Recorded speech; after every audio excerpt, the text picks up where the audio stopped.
Welcome back to the YTG podcast. Welcome. You are new here, my name is Nico. I'm an automotive photographer and now amateur racing driver. I'm Sean, and I am the owner of this lovely shed in Keysborough, YTG Young Timers Garage. Here Welcome. on the weekly-ish YTG podcast, we're going to give you the sort of inside scoop inside the automotive industry in Australia, as well as some fantastic stories, motorsport, anything car related. So, and a bit of electric car hate. Join us on another episode, and we hope you enjoy. No, I'm not talking necessarily about the drivers. You're the guys that run the teams, the team bosses. Right, yes. You know, there's always. You show me a great team boss, and there's a great wife next to them. 100%. You know, a great wife. 100%. It's so true. And again, being blessed to be in that privileged situation where we're meeting and we're being more involved at the owner level, and I've been blessed to meet a lot of their partners. Yeah, they're machines. Very much so. And and a lot of these women were they were making waves in motorsport behind the scenes, a lot of them, at a time where women were just not accepted in motorsport. Yeah. Nowadays there's a huge push towards it, right? But you look to Pete Brock's wife. You know, I mean, mate, geez, she was what a force she was. She was a machine. What a force, you know. In rallying, Malcolm Wilson's wife, Elaine, you would not mess with her. You would not mess with her. Wow. You double cross Elaine, You're gone. and you're gone. Wow. You are gone. Wow. You're gone to the point where, you know, if you disappeared, wouldn't surprise me. And she is the single nicest person I have ever met. Yep. But you try but to you know double what? cross her. But that's you double cool. cross her But son see, that's or her good. husband. Yep. And she's vicious. I'm very blessed that my wife is pretty much the same thing. I've got a big heart, and that's fucked me a couple of times trying to do the right thing. Anyways, but yeah, the same, and you need that. You do need that. You do need that. You know, it's very true. You're good. Sorry, mate. Oh, you can imagine just film all that. Yeah, basically. All right, we'll get cracking. 8:21, and Let's go. we finish. Alrighty. Welcome back to Melbourne. Welcome back. At time of recording, we haven't actually released New Zealand yet, but your lovely ears would have heard it by now. So I hope you enjoyed our trip to the island. Now we're back, and we are joined by none other than Mr. Colin the Clarke. legend. I tell you what, boys. Yeah, boys, very kind of you to have me back. Oh, thanks for messaging me. Let me know. We're very grateful you came back. I have to say my evening has peaked already with your car parking skills. So Colin arrived while we were still working. Oh, mate, it's been... Well, yeah, we landed... This is Nico and I's day apart from being in New Zealand for the past 8 days. Well, it's really not much compared to you. You're always... Forget it, seriously. But I don't know how you do it. It's amazing. We got... Because it's 2 hours here, 4 hours. So we were 4 o'clock we were up, which is 2 o'clock here. This morning? No. This is in New Zealand when we were flying out Thursday morning. So we went to bed at I don't know, 11:30, 12, whatever it was. But so we were up at 2 or 4 at the airport, 6 o'clock flight, landed here about 8:30, got out of the airport by 9:30, quarter to 10, because every person that works at Vic Roads, okay, and anyone knows what I'm talking about, with their fucking tin shields, have a relative or a brother or sister that works at Tullamarine Airport. Oh. And they all happened to be there that day. No one was taking sickies, but they were still understaffed. And I'm blessed to have clients who are captains or senior officers in the airlines, and I understand how it works. When you've got 6 international bump-in flights all landed within 20 minutes on the one carousel, and that carousel's fucked, that's great. That's real good. That's real good. The Tullamarine Airport, apparently, according to a report this week, is the 5th best airport in the world. I'm astonished. Maybe add a 0 to that, and it's 50th, because honestly, it took us half as time to fly from New Zealand to Australia to get out. Yeah. And we just sat there calmly. You must have a lot of bad luck. Honestly, I got into that airport, I've touched down, and I've been on an international flight. I've been in the Uber within 25 minutes of touching down on the tarmac. That's insane. Honestly, I don't know. It's maybe because you're royalty in the air travel. I think you must be. Whereas we're just some shitheads in fucking a shed. So even though we flew business class and he's fast asleep and we haven't even taken off on the thing. And if we get in there and he's like, this thing's got a bed. I go, yeah, it's a long haul. And he goes, oh yeah. Next thing you know, I'm fucking sitting in He's fucking fast asleep. He's put the bed down and the kids are walking through. They're still Mummy, boiling. I saw this. I thought, these boys are you're sitting in business class to New Zealand. That's treating yourself. That's treating yourself. And I'm like, again, it's like the Formula One time. Look, we work, you see how we are. Yeah. It's still in my fucking pocket. That's how... I noticed that earlier on. FIA, World Rally Royalty has seen us in our little shed and seen how we are.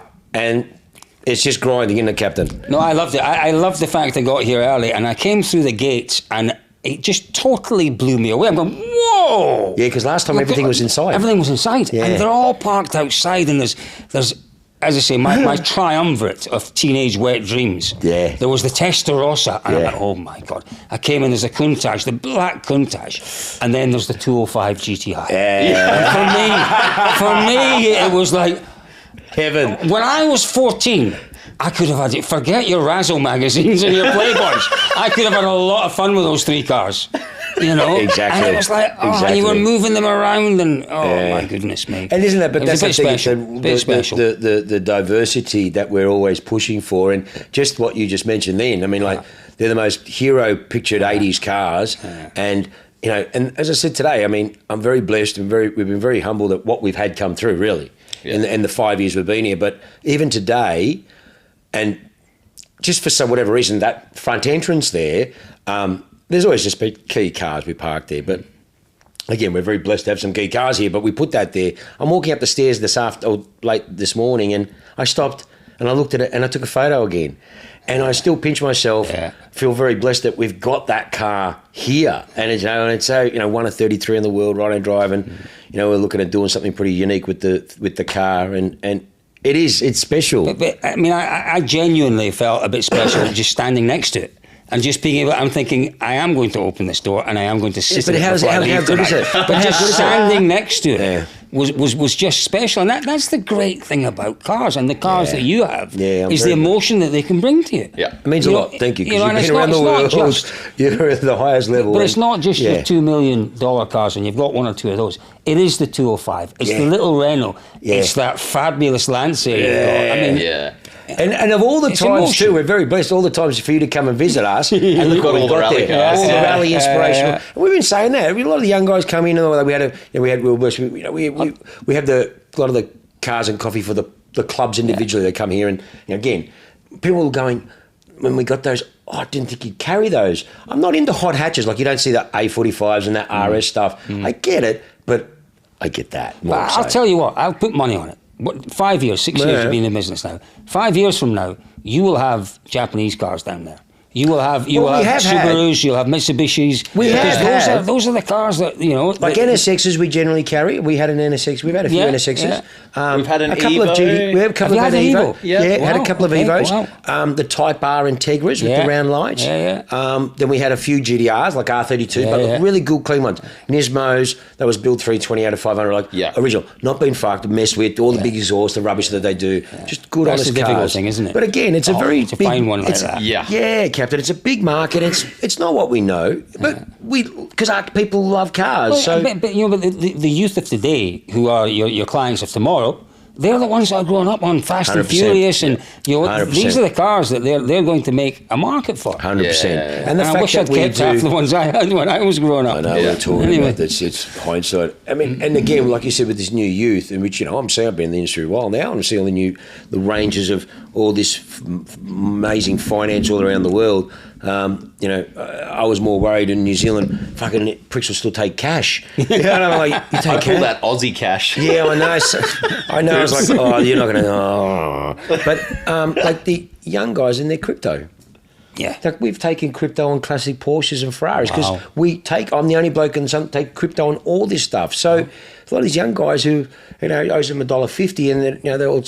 Congratulations, I wish I was that intelligent. And they're buying that now. So it's pretty cool to see it, definitely. It's being on top of all those sorts of opportunities, I suppose, isn't it? Yeah. You have to be. And taking risks. Yeah. And that's so and because the marketplace has become very diverse, we've been able to, and this is one of the big things, we call it the little shed engage. We want to keep it nurtured because it's an easy pivot. I can pivot quickly. Whereas the big Titanics I've been blessed to captain, By the time I fucking turn, it's too hard. And I'm Johnny on the spot we try to do it, and obviously blessed to have good guys, Nico and Tristan here doing all that smart stuff from a young age, which I'm useless at. And that gets us up to speed. So, yeah, we can punch above our weight a bit. You've got a great mix of talents here. Yeah, correct. Because, you do need the youngsters to tell you how to do it technically. 100%. But you need the characters to sell it. Yeah, That's right. You do. Yeah, you absolutely do. And that's how it works, I guess, Yeah, look, it is. And like I said, we're blessed. I mean, again, Paul, you're an absolute gentleman. Mate, I'm going to read it. I'm going to read it. You're an absolute gentleman. I've been doing this a long time. I can't thank you enough. Not just for that, but the business has been such a beautiful experience. I was saying to you before, we're so blessed to have such special cars. And sometimes I'm in a fortunate position, not because I have all this money, because I know the right person's for that car. And certain cars, and we're very blessed, certain cars have a really good pedigree and something really unique about them. And I had other people in this car. And every car's got a story. Every single car's got a story. Especially on these things here. But when you've got a special wee story. And I had other people on there that were really shit pricks. I'm sorry, it was just a bad experience. They're just not nice. And I'm glad we didn't do business. These beautiful gentlemen, just all over the phone. 80% of our business over the phone. And I'm very blessed. We've got a good reputation. We don't do the wrong thing. It's not about clients 20 years. And it was just a really, really good, and I feel a little bit awkward. I don't like doing it, and there's a lot more I could have asked, and I don't. But, these guys go, you've got to ask for fucking the Google star thing, the 5-star. And I feel really awkward asking that. Anyways, I said, look, again, I was so humbled by his such beautiful message. But he said to me, and he told me, he's a very, very intelligent man, PhD, doctor, all that, in business and analytics and lectures and all that. And he actually wanted to use our interaction as a case study. Wow. Because he goes, it's just been so... And he's been obviously quite seasoned, bought a lot of cars, bought this beautiful Ferrari, and I was very humbled by that. I was like... And I said, look, I feel really bad that...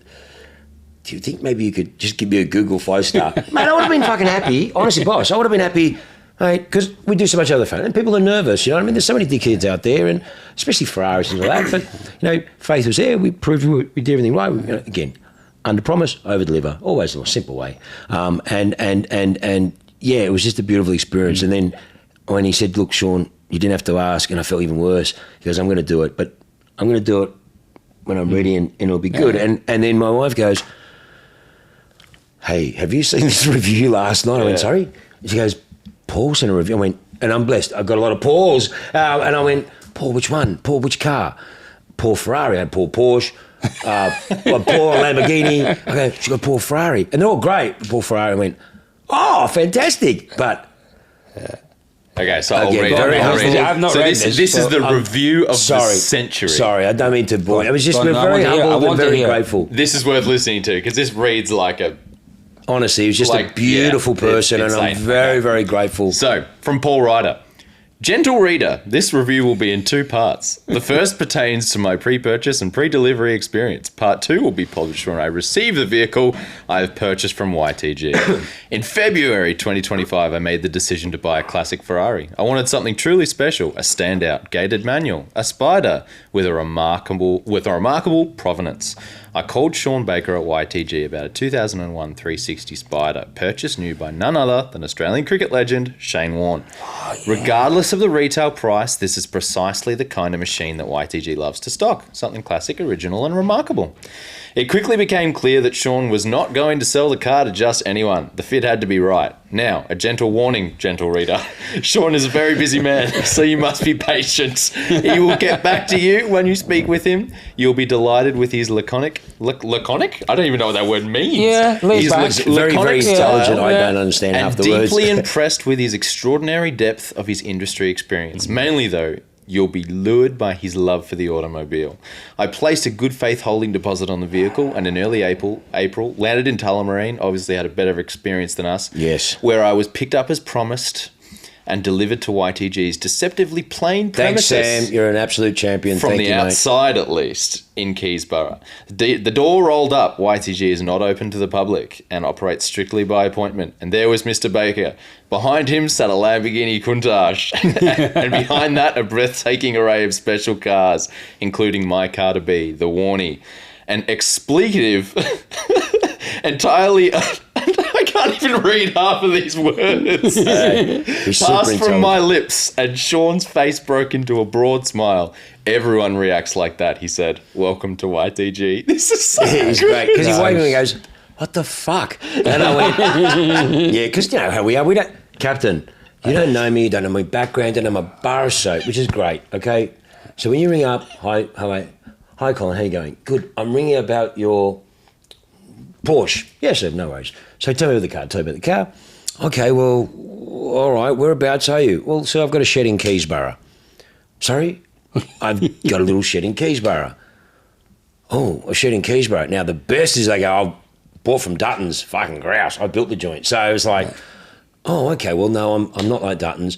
Oh, well, I bought my Porsches from here. Well, no, sir, I'm not like that. But look, you know, it's a nice little shed. Well, what other cars do you have?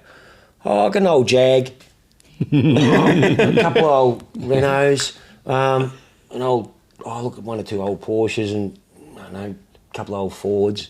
And they're like, oh, I said, look, sir, you come and see and hopefully you'll like it. I don't fucking go, I don't do that. Yeah. When they walk in, the joy is the fucking ground. They're like, but you get it. You 100% get it because you've lived it all your life, I suspect. And you get the fact that, you know, the owning cars, buying cars, driving cars is all about emotion. It is.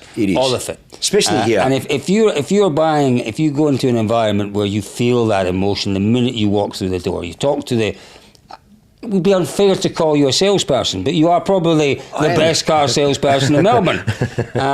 But you feel it, maybe. You sense that emotion, you feel that emotion, and it becomes an easy thing to do, I suspect. Yeah. No, honestly, Captain, it becomes an easy thing to do I'm not bound by a board of directors and all those things. It's trust. It's trust. People have to trust. Yeah, and that's the thing. You know? And you don't, again, we're very blessed. We don't speak a lot. We've always been called like a bit of the submarine. We just shut up, get on with it. Like I said, I'm still to this day, the TLS, the tiny little shed. And when they turn up and they go, what the fuck? Half the people have ever seen an XJ220. No. They've never seen a Countach. Oh, never seen one like that. You know what I mean? Like, so when they come in and I don't go, do you know what we have? There's other deals that go, sorry, Colin, do you know what we carry here? Do you know how long I've been in business? And a lot of deals do that, and I respect that because they want to. I don't you do feel that. uncomfortable. You instantly feel uncomfortable. You walk into places like where you don't feel you belong, you don't feel welcome, and I don't know. I don't feel. And so again, I've always pushed that way, always, especially the ones who don't know me. It's best. And then again, so I'm sorry. That's why when he got in, because I'm like, I shed in Keysborough, and he's like, you keep saying you shed in Keysborough. I'm a little bit nervous. And don't forget, I sometimes take photos of the next door storage. It's not this. So the car's against the fucking wall. Yeah. So it just looks standard. But I do that on purpose, Captain. Yeah. So when they do turn up, they're like, oh my God. Yeah. And then they just, like, how many times, honestly, Captain, how many times people turned up and they're going, fuck, don't worry about the inspection. Just get the car ready for me. Yeah. Is that right? Honestly, Captain. Wow. They turn up and they just go, because I go, yep, you can send it wherever you like. I've got no qualms with that, whatever. Yeah. But when they turn up and they're like, and because I've thrown so much water on it, it's like they fucking turn up in their scuba gear. They don't know what to expect. When you turn up, there's nothing here. Like you said, there's nothing here. It's only today because of the car photos. Otherwise, you rock up, it's fucking two roller doors. It was unreal. Like, So anyway, so I'm sorry. Yeah. Paul. So the review goes on, and he actually talks a little bit about the experience you just had. So following a coffee and a chat, Sean organised a test drive of the Ferrari. That involved he and John Pierre, a fantastic Y2G man, moving some vehicles. That was an experience in and of itself. What a beautiful noise.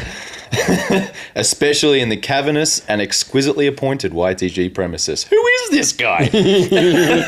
Brilliant. I figured that a crack and a roar of the massive internal combustion engines firing into life was worth the trip alone, even if I didn't buy the car, but of course I did.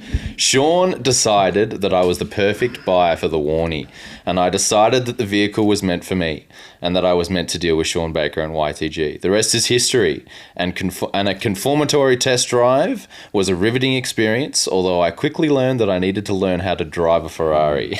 Just that open gate, you know, it's open just gate, typical. Right. She's cold, first into third. Exactly. But when you're so experienced, I just jump in, it's like I'm reading a book. It's nothing. And he's like, what? Hey, it's not doing. I said, that's okay, no stress. I was like, don't worry, pull over. What do you do? Nothing. It's just, I know them inside out. You're just going to get used to it. Mm-hmm. When was the last time you drove a Ferrari? I haven't. When was the last time you drove manual? I haven't. There you go. Yeah. You've actually done it very well. No, he hadn't driven a manual. Hadn't driven a manual, sorry. I mean, he hadn't driven a Ferrari. Yeah. Right. He's driven a manual car. No, sorry. Oh, no, wait. Oh, yeah. I had a guy ring up. No. What you just said is true. No, that's like, I had a young kid. Remember we had that SC60? Yeah. G'day, mate. I'm ringing about the SC60. Yeah. Oh, if you have a veil, yeah. I want to come and have a look at it. Yeah, no worries. And he comes in. Says, oh, mate, manual. Yeah. It's advertised manual. Yeah. No, I can't drive. I go, hang on, mate. I go, what was that? He goes, I can't drive manual. I go, what's that outside? He goes, oh, it's an auto. I went, well, mate, you're not fucking learning on my car. Yeah, he goes, no. I just wanted to have a look. You never bought it, but it was just when you said that, I went, yeah, true. No, so he's certainly driven manual, but he'd never driven an open gate manual frame. And you know what they're like. It's very, very... I've never driven one either. It's second gear, you got to go first into third, all that sort of stuff. So it's quite funny in that sense. But in saying that, beautiful time. A bit like the time when I was 22 years old, and we bought a Mazda panel van from the King's Cross Market, the car park in Sydney. Wow! So this was actually it was 1994, and it was in 1981. So it's 15 years old now. This panel van, and it had that push-pull gear stick in the dashboard. Yeah. You should have seen me coming down Bondi Hill. You should have seen me. How did you get this thing? Stop, down the hill, yeah. It was a nightmare. But I guess it's a bit like that in a strange sort of way. And but it was just, again, as I've always said, actually one of the most biggest privileges in my career will be when you're selling someone their first Ferrari, whether it's an old or new, it doesn't matter. It's still a very special place for them. And it's actually special for you. I find it very a privilege for me too. Yeah. So you see them, they're so intimidated, they're so just, unassure, and you just got to, hey, relax, it's cool, take it, it's all good. So, sorry. Anyway, so the review goes on. I mean, this is just insane. It's beautiful, honestly, very grateful. It was a lovely bit of writing. Yeah, it's amazing. He's a super intelligent, very, very intelligent gentleman. He's lecturer, all that. Details were agreed, hands were shaken, and I was picked up and taken to my hotel. I was likewise picked up and delivered to the airport the following morning, secure in the knowledge that the car was mine and that Sean would attend to everything discussed. This he did, and way more. I called a few days later, asked about this and that, small additional things which I was totally willing to pay, all taken care of and on us, he said. Penultimately, it would be churlish of me not to mention YTG's incredible back-end performance. Rita looks after the paperwork, and she is... and she is in the pattern of all efficiency. Everything dealt with precisely and in a timely manner. Thank you, Rita. So, to any aspiring purchaser, regardless as to whether you're spending $40,000 or $400,000 or more, do your homework on the vehicle, make an appointment with YTG, do not simply rock up, and then expect a remarkable meeting and fantastic purchasing experience. Soon the Warnie will be delivered to me in Sydney. I'm looking forward to sharing part 2 of my experience. What a review! Wow. That's that is remarkable. And in this day and age, that's so important, isn't it? I had it to you when I was reading, and I was like, I sat down there and reached, and I was like, it was just, it was a great job done by all. You know what I mean? The whole team together gave him a good experience, and honestly, there's so much bullshit out there in terms of Google reviews. Okay, we know that, and I'm very blessed that every single one of those is a genuine review, and it's we would have been happy just for the fact of, he said, look, it's a great experience over the phone, because again, that's nervous. People are nervous, but to do that, we were just blown away. We were so humble, but we're just. So he's got it now in Sydney. No. It's still here. No, he's still here. Just the timing, because he was just getting some things sorted for space. Yeah. So we had all the belts done and we had it detailed, and it's leaving at the end of the week, and it'll be enclosed. So it'll get delivered to him, pristine, exactly as it is. So it's special. What a car to own. And in the front book there, Warnie, Shane Warne, Brighton, all that, it's just special. Even without the Warne Association, it's still a remarkable car. But that a beautiful Association, it just has everything going for it. It's a beautifully spec'd car. Yeah. Some people don't like the wheels, some people like the wheels. The modular wheels whether you liked them or not, they were a unique wheel. Not many people got it because they were very expensive back then. And I got a bit of an association with that car because I actually helped him spec that car because we were involved in him. A good mate of mine at the time, Gavin Harvey, if you watch Gavin Harvey, was good mates with Shane's brother, who was his manager at the time, Sean, and we bought him a VK Group A at the time. He wanted one. So we got him that, and he had this blue Ferrari. I remember having a fag with him during the time when he was in the quit thing. We were laughing. He's going, fucking bastards. We were having a smoke. It was fucking funny. And anyway, so I was looking at the new Ferrari, and we're going, don't get red because it's fucking two in your face and all that. Get something different. Get something. Oh, what about this new F1 gearbox? Because the 355 was manual, and they were shit, the gearboxes. And I go, no, fuck that. Get that. You don't drive the bastard anyways. Get manual. I mean, he chose it. We had nothing. And we just said, we were advised, get this. Don't get red. It's too bright. It's in your face. You already catch too much attention and all that. Because the cricket back then because I sold another mate of mine, Michael Clarke, obviously the ex-cricket, and we sold him his Ferrari, which was fucking the same thing basically. It was a silver manual with navy.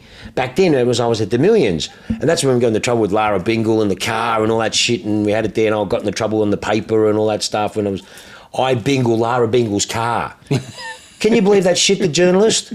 She had to do that. I believe it. Oh, you would, Captain. For us, it was just, and there's fucking cameras everywhere trying to film this bloody thing, and I'm like, really? There's a wheel going? Because they were like the Posh and Becks, they were calling them back then, you know? And I remember you had the Ferrari, and they were all cracking the shits, the cricket board going, got all these rock star like guys driving Ferraris. It's probably not a good look, and they weren't playing the best either, sort of thing. So it was quite funny, the police. Anyway, so it's gone to a really beautiful home. It really is. He's going to love it. That's great. Yeah, we're very grateful. So, yeah, it's one of those things. Every experience you try to do, you try to make it the best you can. You can't. I said, I can't control who comes in the door, but when they're here, you can just do the best you can. I mean, I maybe mentioned this last time, Jim, but it's, you will never get blasé about selling these cars. No. But you'll sell however many of these cars you sell a year. But for each and every person that buys one, it is perhaps the biggest thing that they will ever do in their life. 100%. And it's just such a huge experience to, even to the point where someone like me buying a new car, so, other than buying a house, for most people, it's their biggest purchase, isn't it? So it's such a huge experience for anyone. It is. And again, just looking at, like, I mean, can you believe to this day, I mean, I can't really say, well, they still looked at the client. That Ferrari. Yeah. And they just looked at him. Yeah. And then it was only, she's a champion. They wouldn't be watching anyways, but she's a champion. The receptionist is so grouse. Anyway, she walked up and, are you here to deliver something?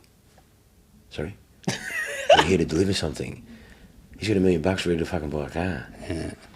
But see, my clients who are billionaires, or I call fuck off money, as in serious fuck off money. Like, you just chop it. Just doesn't matter. Do what you want. Just what you want. But they're so beautiful, and they rock up. And Colin, you're well dressed when they rock up, because it's not that. It's just who they are. And they're hard businessmen. They're tough businessmen. But you know what? They're actually reasonably fair. Not all of them. Yes, some are ruthless. But I'm blessed. Like, again, you see on such a level, especially when you go to all these big rally circuits and you see the wealth and the craziness. I've been privileged to see a little bit of it, you know what I mean, and that what you have seen. But at the end of the day, people are people. And you got more money or less money, you're a shipwreck, you're just a shipwreck with a lot of money, or a new person, and you help or you try to, or you give everyone a fair go and sort of thing. And it's for me, it's we only deal with, we did the ratios, we did this, we've discussed it, no different at Dutton's. It's 1 out of 15 to 20 people buy these cars. That's roughly the ratio in terms of 1 out of 20. It's 15 to 20. The average buyer in Australia, like car sales work off their barometer, is about 1 in 5. Right. So every 1 in 5 inquiries at Toyota, Hyundai, Ford, whatever, the mass market is she sort of stuff, okay? And the sales out of million cars we sell a year, it's 2,000 or thereabouts of those are over up to 250,000. And then over 250,000, it's like 1,500. So it's fuck all out of 1 million cars. So you can see how small the market is. Yeah. But in saying that, on the second-hand market, because there's obviously choices and depreciation, all that sort of stuff, but in saying that, you get also more time wasters too. So that's why they're saying, and I don't call them time wasters for a lack. I mean, you do get dickheads that come and offering you $200,000 or a $400,000 car, and if you're watching, you are a dickhead, mate, because you just can't. I'll fucking employ you. One bloke kept this. Yeah, mate, how you going? Yeah, g'day, mate, how you going? Yeah, good. Yeah, mate. I said, yeah, just ring up, Colin. You made an inquiry on my SLS, you know. Oh, yeah, mate, yeah. And again, I've been doing this too long. So he's a serial pest. So he knows he's either, the dealer's usually going to ring him up and give him a serve, yeah? That's generally, what are you doing, you idiot? You offer me this, mate. But I don't do that. I've been doing it too long, mate. So I have some fun. So, Colin, you offered me $250. He's waiting for the, you fucking idiot, or you dickhead. Okay, he goes, yeah. Okay, so that's good cash, genuine, ready to go. So he's like going, fuck, I'm not getting a serve. Hey, this guy's fucking, might be scared. I'm going, yeah, for my SLS, I'm asking $400 for it, yeah? Yeah. So I just want to reconfirm, it's $250 is your offer, yeah? Cash, good to go. Don't need to ask your uncle's dad's cousin lives in France, dog sister's cousin's auntie that's got an accounting firm that's about to be sold by the Japanese to buy this one. You don't have to ask anyone. No, yeah, I'll get the cash. Okay, cool. So how do you want to make the balance? Sorry? Okay, well, you offered me $250. I just the car's $400. I went to the balance. What do you mean, mate? No, that's my offer. Oh, fuck, you're real. That's your offer. You're seriously, yeah, mate. Okay, fuck. What do you do for a living? Huh? What do you do for a living? What do you mean? Fuck, mate. I've been doing this a long time. I've got a lot of money invested. I can't fucking buy them for that, so I'll give you a fucking job. And then there's silence. And then you hear the mate on loudspeaker, because he's been a smart ass, his mate starts laughing. Going, well, fuck, he got you there, mate. Hang on, brother. Within reason. How much margin do you think we have in these cars? I mean, but people are silly because they read some bullshit in the news. All car diesel are hurting. But then I said, okay, mate, do you go to work for free? And where do you get these prices? And that's the thing, and you get that. So with the door closed, you just can't get people walking in. No. And we learnt that at Ferrari or Dutton's, where you're open to the public, it's great. We're open there. Think about it. I'm not comparing myself to Chanel or Bulgari or any of those joints. I'm nothing like that. But unfortunately, I deal in a unique space, and that's the reality. I can't fucking hide it. There's nothing cheap. Yeah. They're special cars, okay? How many people in a fucking Chanel shop actually buying? 1 out of fucking 20. Yeah. Hey, maths is the same, mate. It's the same. Yeah, it's the fucking same. Yeah. People don't understand that. It's the same. But it's the same with anything. But it's aspirational. And when things are aspirational, you're always going to have that group of people that are aspirational. You know, they do want to have a look at these things and think, you know, okay, maybe one day. And, you know, and if you're open, if your doors like Dutton's with their showroom with their coffee shop, that's what that caters for. It does, know? And that's fine. But it can also become a vicious, double-edged sword, only because, Shawnee, Colin, how you going? Shawnee, I can't get parking. Backstreet to Richmond, it was a shit fight anyways. Yeah. And if everyone wanted to park up in our car park, idiots turn up in their Aventadors, open the doors. Mate, wrong joint to fucking put your chest out. Have you seen where you are, dickhead? They're fucking here, mate. We've got them down the car park in the bottom. Yeah. Get your fucking Aventador and go to Port Melbourne. They all froth over shit like that. So then we put these blokes back into reality. You know what I mean? Get out. So you, our client, our loyal client, you're getting upset because you can't park anywhere because everyone's hanging out, spending $2.50 at the cafe, having a fucking cappuccino for fucking 3 hours. Yeah. And you can't even, go and that's sit. Me. No, it's not. But no, there's nothing. But on the same token, you're a business and you cater for your clients. So again, hello, I built the Joy with Gavin and George. We know it was good, but in the end, it actually ended up being a bit of a double-edged sword because one of the best places to sit down, we used to go and have lunch. Or sit down at the cafe, have breakfast, or talk and sit. Just have something and sit there. It was the best. But then you got people hanging around. Fucking, just, it was too much in the end. And then that's right. I remember one day, George was losing his shit going, fucking, let's close the fucking joint, Shawnee. Fucking just point only. And Gabby's like, no, we can't. We were too far gone. You couldn't turn it around. You get too much pushback. Whereas I went, fuck, if I ever did my own joint, I reckon I could do appointment only. And people go, you'd be more busier. I've got no more hair to lose. And the people that buy our cars, it was no different Dutton's. They're actually very private. Yeah, of course. I don't advertise when I sell cars, apart from they go into the sold section. I don't put out there sold like a lot of dealers do. I don't do that.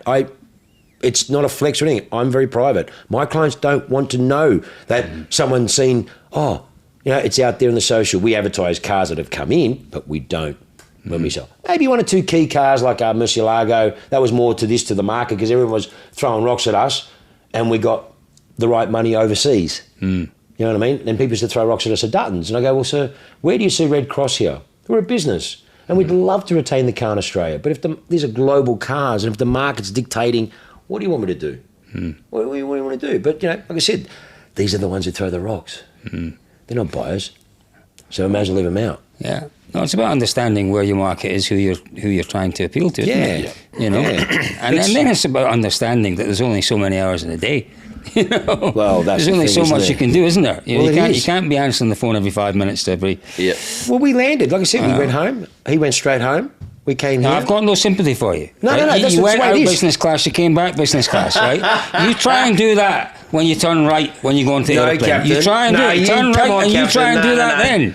No sympathy. I'm a simple bloke from there on. Work too hard and Grand Prix time, flying time, I turn left. Yeah. And I like to pay the money.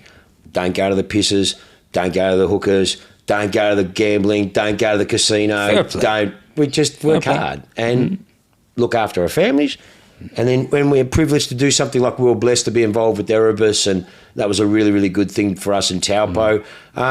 Nico hadn't been, and again, very grateful for all that he's done for us and what he's done for our family. So, Captain, you go for a nice dinner. Sometimes you got to treat yourself, haven't you? Sometimes you got to treat yourself. You go for a decent fucking restaurant, and you would know, Captain, some of these fucking fancy joints. That's $2,500, $3,000 like that in a second. It's mad. $500-600 for a bottle of red. Nice bottle of wine, decent bit of Wagyu beef, and you're done. You're talking $1,000, aren't you? There you go, boss. So we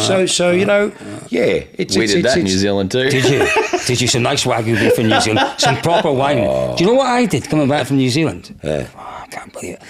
Sam Neill. You're Sam Neill from the actor. Yeah. He's got a fantastic vineyard. Oh, really? And I followed his account on Instagram for years.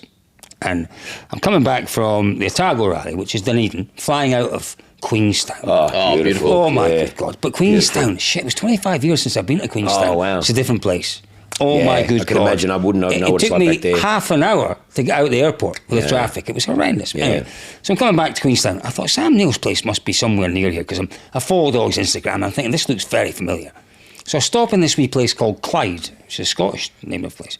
And I'm looking it up. Sam Neill's vineyard's 2 kilometres away. 2 kilometres away. I've got to go and visit. So I'll go and visit, or try and visit, closed. Fuck. What do I do? So I phoned them up. And she said, look, yeah, we are closed, but they've got a wine in the local convenience store. In Clyde, there's one convenience store there.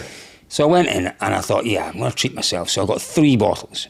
And that morning, I'd gone online to make sure that I could bring 3 bottles back into Australia. You can bring 2.2 litres or something. No problems at all. So I spent about $170, $180, which is not bad for good quality wine. I get to the airport, and have you got any bags to check in? No. Have you got any liquids in your bag? No. Oh, yeah, I've got 3 bottles of wine. She went, we can't take them on the plane with you. I went, no. What? No. She went, no, you can check them in if you want to check your bag in, but it'll cost you another $200 to check your bag in. And I was in such a... I thought, I am an experienced traveller. How have I got myself in this situation? Yeah. So I said to her, do you drink wine? She went, yeah. I went, there you go, have a great Friday. And gave her these 3 bottles of wine. And then went through thinking, oh my God, I'm a Scotsman and I've just spent $170 on wine and I didn't even open it and have a sip of it. Oh, no. But hopefully you gave it to someone who was nice there. Oh, she was so lovely, but she was so lovely. Good. And she was, I won't say what airline it was, but she upgraded me. Yeah, lovely. She upgraded me. She felt so sorry for me. She upgraded me, and great. She gave me priority lounge access and everything. I thought, it probably would have cost me more than $170. So But it's schoolboy error, and I desperately wanted to try this Sam Neill wine. But a vineyard in New Zealand. He's got because he's a Kiwi boy. Kiwi, But he spends a whole lot of time on on his Instagram. So he's always there on his wee tractor and running around his vineyard. And really is. Seems like a really nice guy. New Zealand is beautiful. I like it a lot. Yeah, I said to him, you'll be blown away. You'll fall in love with it. But you know what astonishes me? It's the same with Australia. It was the same when I went to Adelaide. I missed you guys in Adelaide. Yeah. Somehow. but I didn't like. I was amazed by the Adelaide Motorsport Festival was incredible. Yeah. Don't get me wrong, it was incredible if you like that sort of thing. I felt so uncomfortable with the fences all the way, because I'm used to rallying where you go out and you stand stage side and you get that proper immersion, kind of real experience. The cars go past you. Yeah. They were too far away. I'm standing behind these track. fences and I'm thinking, I'm not That's why people were saying that. But, I mean, this year was silly because they had them on the same weekend. Last year was Adelaide. Sorry, it was Phillip Island. No, Canberra, Phillip Island, Adelaide. There was a lot going on at the same time. There was a lot going on at the same time. Phillip Island and Adelaide. So half our crew went to Adelaide and half went to Phillip Island. And it was a bit disappointing because a lot of cars went back and forth. But what astonished me, we were walking around the paddock there, and it kind of same thing happened when I went to Otago for the rally in New Zealand, is the amount of money that's in motorsport. And Adelaide showed me that. You walked around and the cars, you're looking, jeez, and there were hundreds of them. And the bikes as well. And a lot of it was good to see a lot of the old racers there. Adelaide was great. You had Wayne Swans and a lot of old guys, old school proper bikes. Proper names. Back in the day. And it was good to see them out there. And just but you go to New Zealand, there's only 3 or 4 million people in New Zealand. Captain, less population than Victoria, and we've said this. Better car culture than Australia. It's different level. But the Otago Rally, unbelievable. The Otago Rally, okay, it's one of the best rallies in the Southern Hemisphere. And you would say it's probably one of the best rallies in the world. You will not find a bigger turnout of proper Mark II escorts than the Otago Rally. Isn't it amazing? 40 or 50 of them. I know. Yeah. Beautifully prepared. I know. Those are cars that are now worth, in Aussie dollars... Oh, mate, huge money. $250,000 for a good one. $250,000 for a good Mark II escort, your rally one. Yeah, that orange one and we're looking at. 50 with of them. The lights on it. That's, that 50 one. of them. Yeah. 40, 50 of them at this rally. That's the first thing, and this is what that's why I had to open up YTG in New Zealand, because for this type of brand and this network, that's why Dutton's we open one up, because it's just so conducive to doing great business there. There's so much business I can do there. They love their cars. I can't do here. They absolutely love their cars. They love their rallying. They love their motorsport. Their car culture. Like I said, the range of cars, the diversity, because it's a deregulated market. It's just what they have there is amazing. But they also have the roads, and it's similar. And okay, the roads have got speed limits on them and all the rest, and you're supposed to drive sensibly.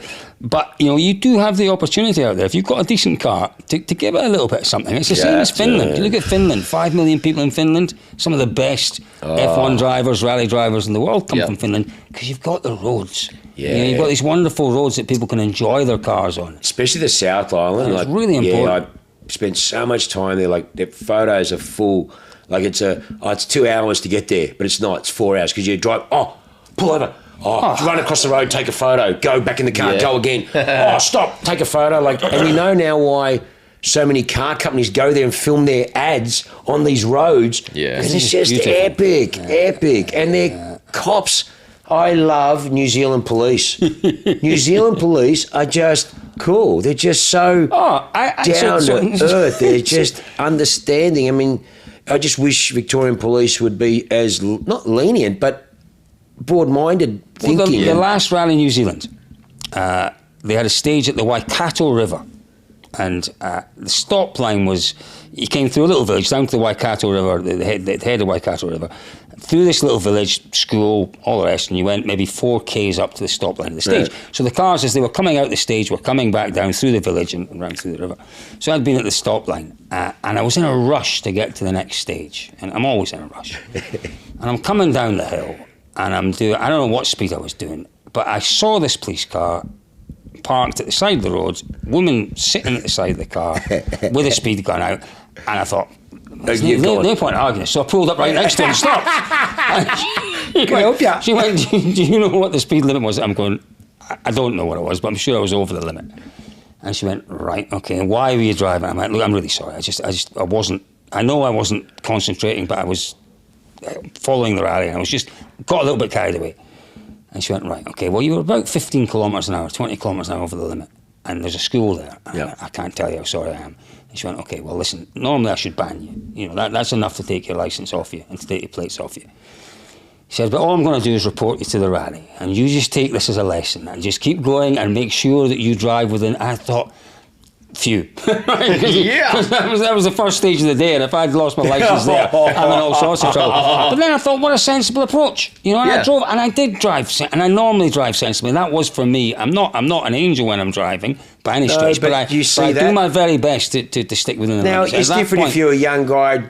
You know, you can tell he's burning around with it, and I get that. But sometimes, again, it needs a common sense approach. And she was typical Kiwi. She was just absolutely on it. And, honestly. And I wasn't driving like a loony, but I was driving too fast. And there's a difference. Yeah, correct. You can drive like a loony within the speed limits. Correct. You know, and those are the dangerous people. Yeah. Correct. But no, New Zealand for me is I love going, and I love the people. I love the countryside. Yeah, the food's amazing. It's just everything. So honestly. much that's good about it. Yeah, Awesome. I can believe the infrastructure. For such a low population volume, every racetrack was like Phillip Island or better. Like, how? Awesome. Where's the money for that? That's Tony Quinn, isn't it? Yeah, 100%. That's Tony Quinn. Yeah, And captain's the best. Which one? You guys were at Taupo. Is that one of them? Look, I've been very What's fortunate. the I've one gone to he's a few. got near Queenstown? That's Highlands. Oh my God! That's the That is best. possibly This one of you. the most beautiful settings. I told you, Mate. it's just you're looking at this mountain, and then the museum itself. It's just the facilities is fucking first It's grade. unreal. Yeah. It's unreal. Honestly. That's where Hayden Panden's place is. Hayden Panden's place set up there. Yeah, And it's he's amazing. making- Honestly, Yeah. Captain has Mr. Quinn has just done such an amazing He's a job heck to of a keep boy. it going. It's just brilliant. I've been fortunate a couple of times to run into him a few times, and he's a bit of a character. And he's just a loony. He's brilliant. mad. He's I a love mad it. Scotsman, but he's great. I love it. Wears his heart on his sleeve. Yeah, I love it. It's just Doesn't care fucking what grouse. he says. Doesn't care who he upsets. Yeah, and there's no You know? venom. It's just fucking. That's what I mean. It's grouse. I love it. There's few of them left like that, but No, it was there's not good. enough of them left. No, and so he's done an amazing for New Zealand motorsport. Unfucking But believable. you just wouldn't believe, as you say, that a country with whatever, it's Less 5 million population than people. Victoria. And that can It's unbelievable. support such fantastic facilities. And it's not They seem to be in the complicated. middle of nowhere. Yeah. Captain, in the middle of nowhere. It's not complicated. We can go and get a $2,000 shitter or something that's half. Mate, just fucking go to with my own car, pay the money, get on the track, and go out there and have fun. Now, if I want to be an idiot, you can't stop me from being an idiot. You can't control that. That's going to be here or anywhere. But most common sense people go out there, have a bit of fun. You got no insurance, so you're not going to be. But the fact is, I can do it relatively easy. There's so many motorsport people out here that love it and want to do it, but the red tape bullshit about trying to do something just for a pure enjoyment of your car and having fun. It's just so much red tape, and that's the one thing that I loved about. It's easier for me to buy a race car and leave it over in New Zealand and just fucking fly there and have fun. Honestly, that's probably what most people do for there to be 50 bloody escorts and everything else. Well, there's so many Aussie boys doing that now, you know, and doing 100%. exactly what you're saying. 100%. You know, and they're leaving them at leaving the track. cars over there. Leaving, They've got their townhouses track cars right. or rally cars. They're leaving them in 100%. New Zealand Yeah. and doing the New Zealand Championship. You know, to the detriment of Australian motorsport. Yeah. Sadly, It is. but they'll catch on. That's Australia's fault, though. That's Australia's. Yeah, it's too much regulation and bullshit here. It is just crap, way too much, and it's sad. It's over-regulated, and that's why every time we go back, and I haven't been there for a little while, and it was great to go back into when we used to with the Duns. We used to go a lot with the IMS. And they were the biggest racing, so one of the biggest races. So we'd always at the track. So it was good to go out there again and just feel it like such a great culture. Just especially on the road to the town and everyone's lined up, track to town, everyone's lined up with their kids on the back of the utes, and it's like just that country. It was just. But do you know what? They had Wanaka. You know, Wanaka just outside Queenstown. Yeah. They had the Wanaka. Now, what do they call it? I don't know what they called it, but there's the guy that runs Central Otago Machine Hire. I think they're called Central Machine Hire Otago. The guys that sponsored the Otago Rally. Real character of a guy. He's built this business up, and he's started this motorsport event in Wanaka. 50,000 people turned up at the weekend. 50,000 people, and it was everything. So it was race cars, it was rally cars, it was tractors, it was bikes. 50,000 people turned up. I love it. You know, because he just knows what people want. He knew exactly what he wanted to see, and he knew what the people would want to see. Puts the event on, and they absolutely turned up. Good on him. That's awesome. Yeah, and you know what? And for him to do it,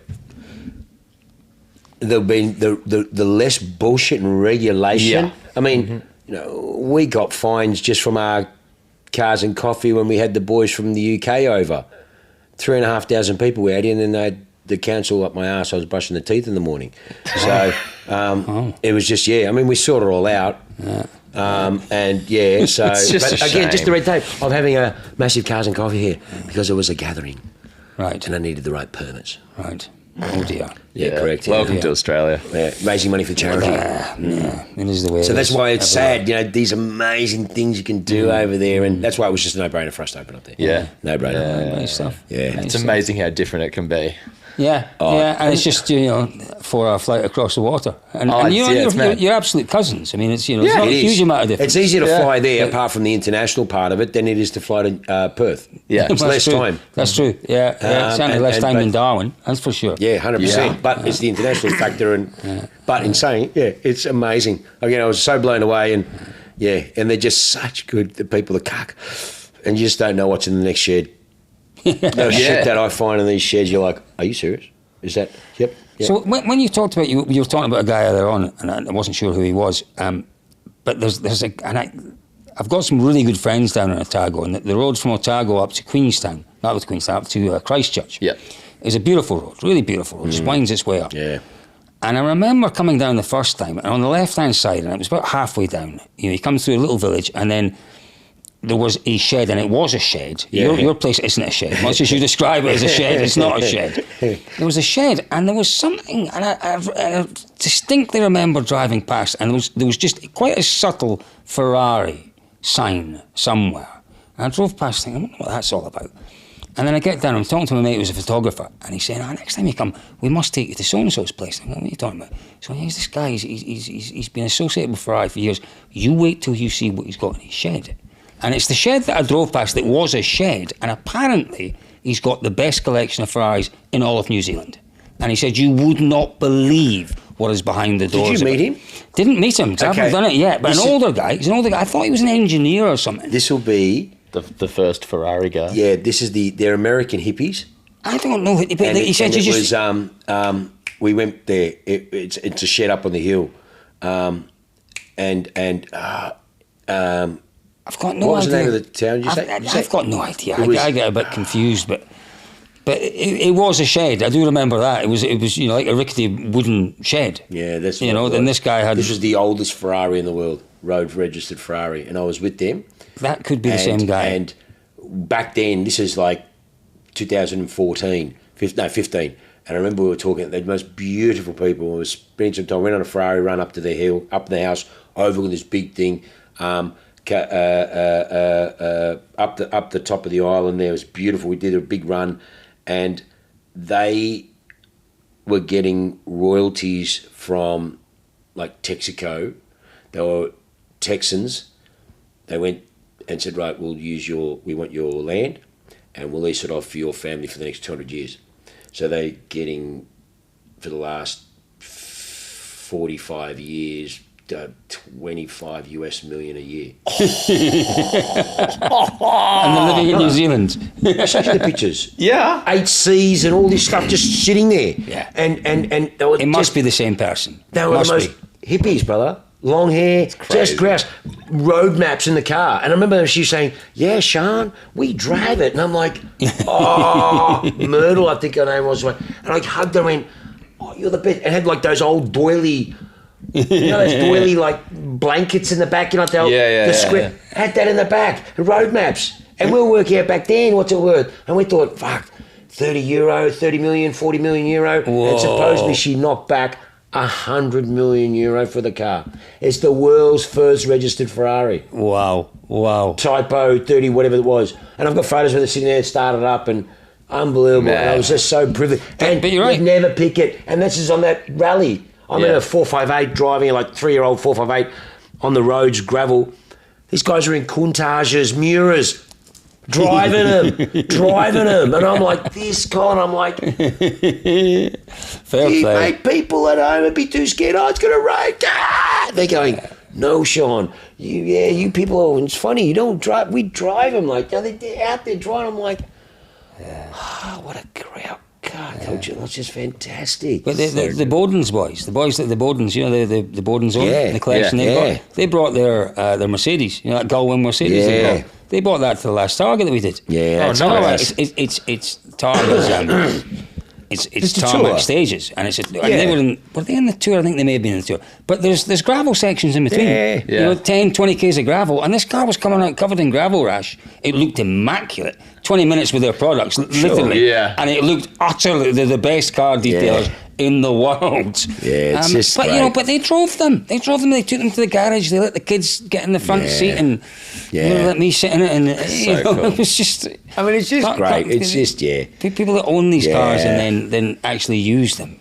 Big respect for anyone. I think so. Yeah, if I was privileged to have that kind of a collection where you just so many cars I know that have just done no miles, and it's so sad. It's sad, but again, that's a decision that someone makes when they buy a car. And it's and people buy cars for investments. You know, but I mean, it's like that client of mine. He said to me, "Shawnee, I sold for 20 grand, and you've got on now for UK equivalent 120 grand." Yeah, 100%. Yeah, 100%. But you know, a beautiful blue chip client of mine had all the best cars. And he always used them. Never abused them, used them. Yeah. And he said, son, why am I going to go and buy a Victoria's Secrets model and not use her for the next bloke to fuck her? Yeah, exactly. And I'll never forget those words. And I went, fucking oath, Captain.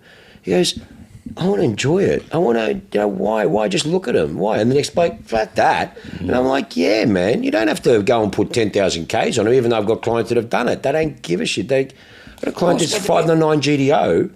She's done 40,000 Ks.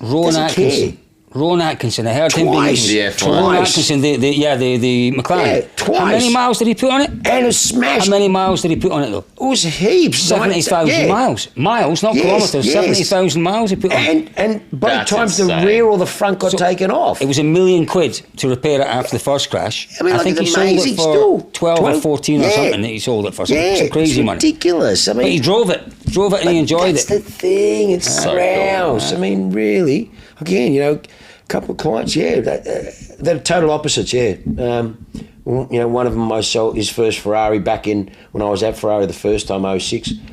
He's still got it, and it's still done 500-600 Ks. Yeah. And I think I did 200 of them back then. I mean, it's so sad. and you know what? And he used to come and see me. Doctor, hope you're well, love you. You still make me laugh. He used to rock up. He had the best collection. I was privileged to sell him quite a lot of them in an old Lancer, Mitsubishi Lancer. Nice. And he used to rock up. I think I tell you, he rocked up. He parked at Ferrari and in the customer parking and the PA and all that. First time they met, there's some guy here. He just turned up and I just kept quiet and just, okay, do you understand what I've sold him and what he has? This is shame. Very, very disappointed in you. And he did it on purpose.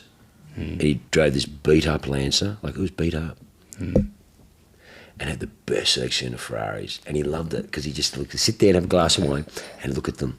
It was amazing. And I used to go, Gary, you've got to drive them, please. No, Sean, I just like to look at them. I was like, oh my gosh. And I'm talking serious stuff. Scuderias, 16 amps, Pista Bertas, Special. Serious stuff, serious, proper, not. But just it's amazing, isn't it? The difference. Yeah. Well, that's what amazed me about our trip to Rodin was how David drives his cars. Amazing, unbelievable. One of the best collections. I was saying this. I mean, Nigel Hunt, who's a good friend and client, and he's got one of the best Ferrari collections in the country.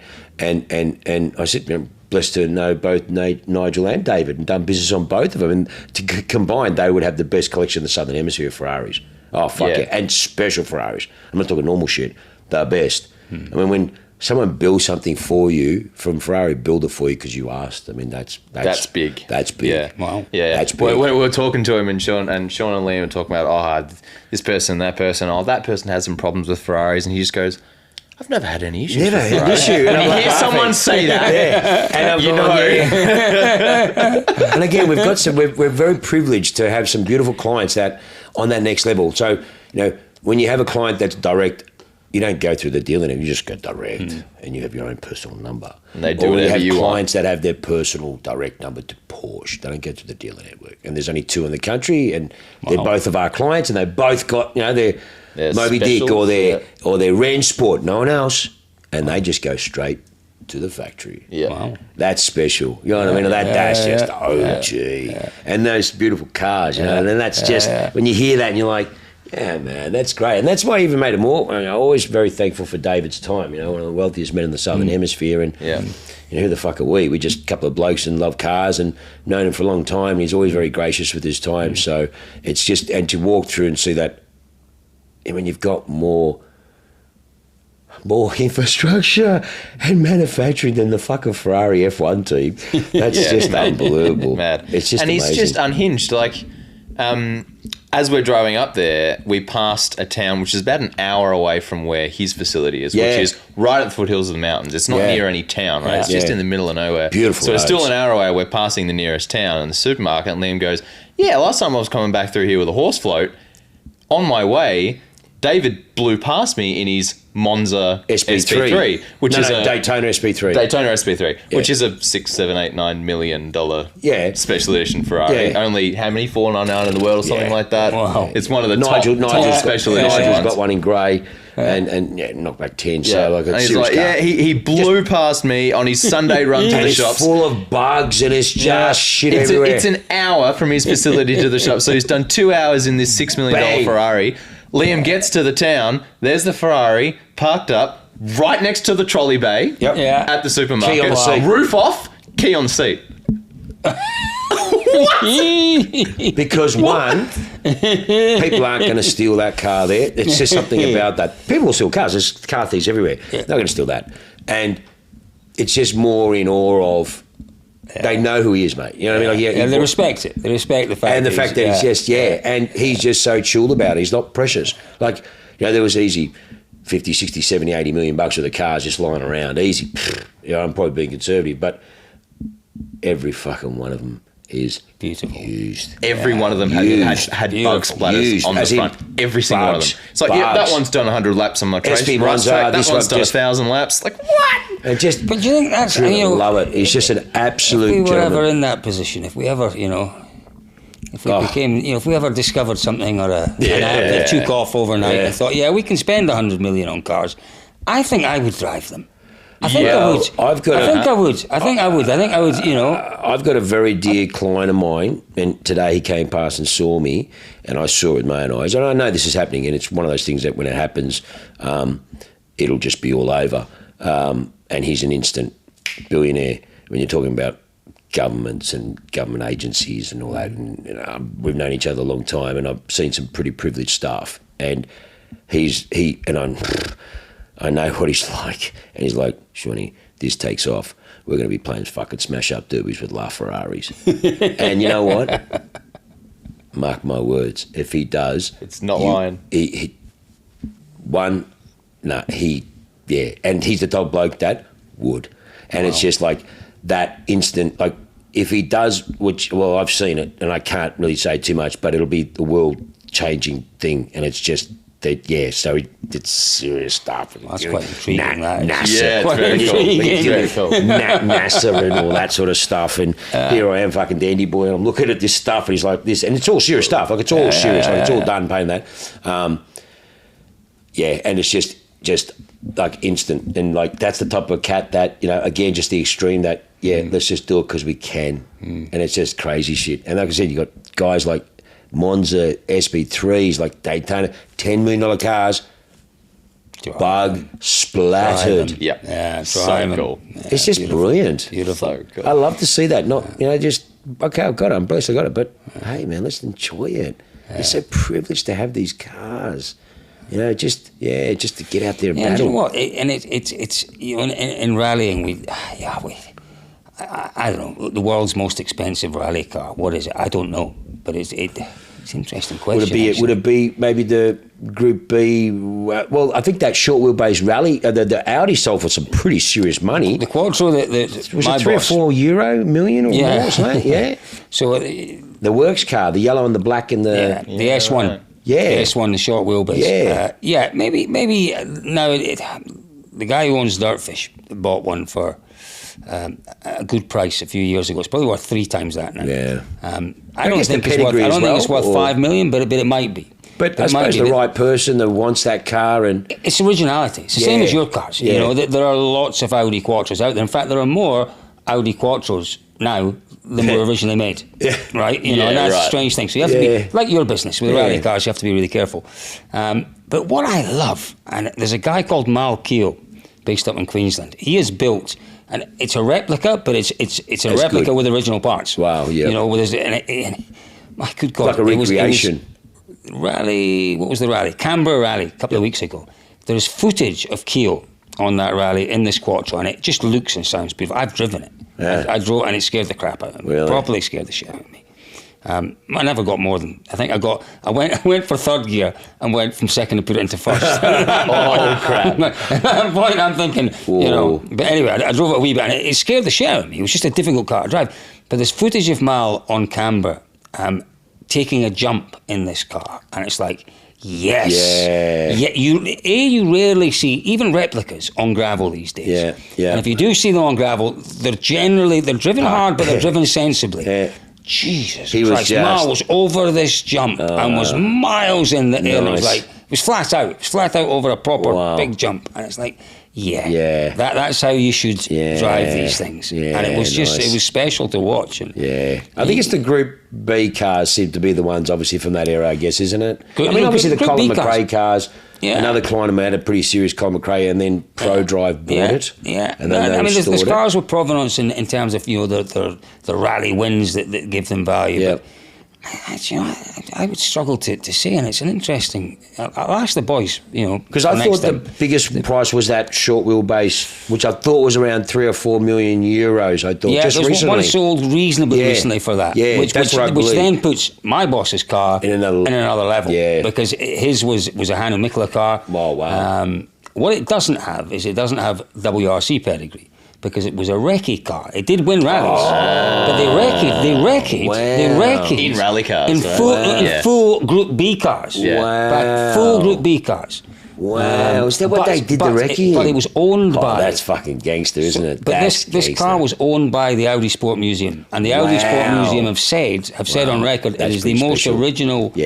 Group B Quattro still in existence. For the Audi Museum to own it, you know, it's just... It's proper. Yeah, it's that's proper. Special. That's so cool. Well, we've blasted past an hour, and we didn't even get a chance to talk about Targa yet, so that's next episode. Oh, wow. It's coming. So we'll have a beer break. Yeah. And we'll be back next week. See you soon. 15. Bye.